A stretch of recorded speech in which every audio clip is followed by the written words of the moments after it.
delivering this week's must-watch workplace storylines. This is Bloomberg Law's Punching In, for those of you listening in Washington and across the globe.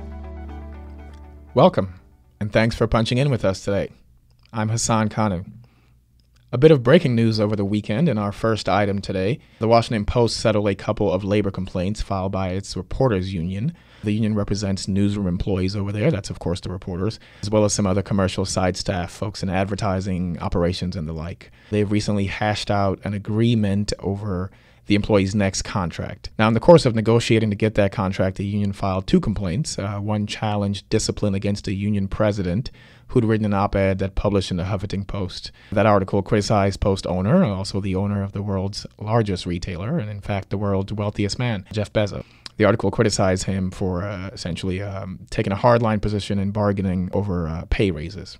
The second charge challenged a change that the Post implemented to its social media policy. So both those charges were settled, and of course, as I said, a tentative agreement has been reached for a collective contract. Under the new settlement, the discipline against Fred Kunkel, that's the union president who wrote the article, which was a written warning, has been rescinded. And the social media policy has now changed so that reporters aren't barred, broadly speaking, from making posts critical of Washington Post advertisers and business partners. There is a limitation, though, in that if posts, tweets, Facebook public posts, whatever it might be, tend to affect the business relationship. So, for example, if an advertiser actually pulls out of their account and stops working with the Post because of a reporter's tweets, someone could still be subject to discipline for that.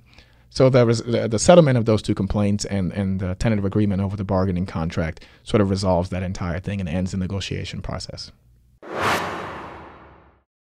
Our next item takes us to the Department of Labor. I'll be joined now in the studio by my colleague here, Ben Penn, who covers the DOL for us. Can you tell us a bit about what's going on there? Sure. So my reporting a few weeks ago that Labor Secretary Alex Acosta has had some friction and policy disagreements with the White House Labor Advisor, James Sherk. It turns out I'm hearing more recently that the tension between these two men actually extends and deeper into the other forces within the White House and the senior levels of the Labor Department, who are also experiencing some disagreements with the Labor Secretary and wishes that they could move faster to implement policy changes. Right, and I'm sure most people listening have some at least passing familiarity with Labor Secretary Acosta, President Donald Trump's pick to head that department there. But tell us a bit about who this White House Labor Counsel is. Yeah, his name is James Sherk. He came from the Heritage Foundation, where he was a labor economist for the prior decade before joining the Trump administration. Very conservative, all about limiting the size of the federal government and aggressively deregulating.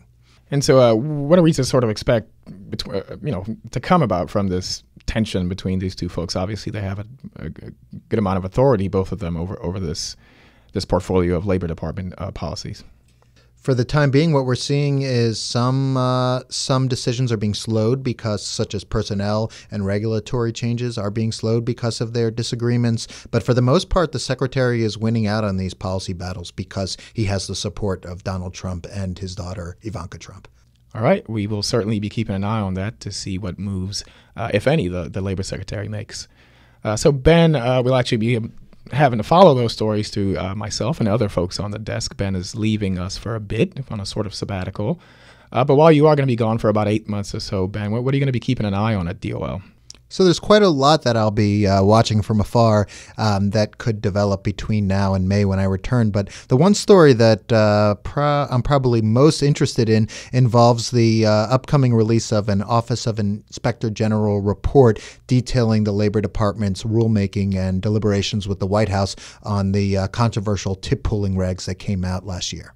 Thanks for joining us, Ben. Thanks for having me. Our next item concerns the Federal Labor Board. That's, of course, the agency that sort of oversees disputes between unions and employers, just like in the Washington Post story earlier. One Democrat member of that board, appointed by President Barack Obama, his name is Mark Gaston Pierce.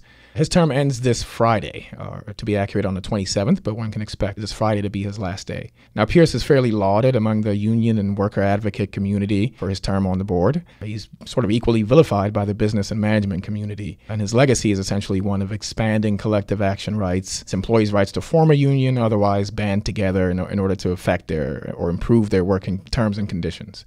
Now, some of my sources, and these are mostly folks that are friendly to Mark Pierce, have told me that unions and other sort of supporters were working on a package to approve some of President Donald Trump's other nominees on the Republican side in exchange for renominating and getting Mark Pierce through the Senate. Now, a lot of the chatter over that has died down a bit, and we're, of course, down to the wire now. So I am personally at least expecting that Friday will be Mike Pierce's last day with the board. Now, some of my sources are also telling me that President Donald Trump might not appoint another Democrat.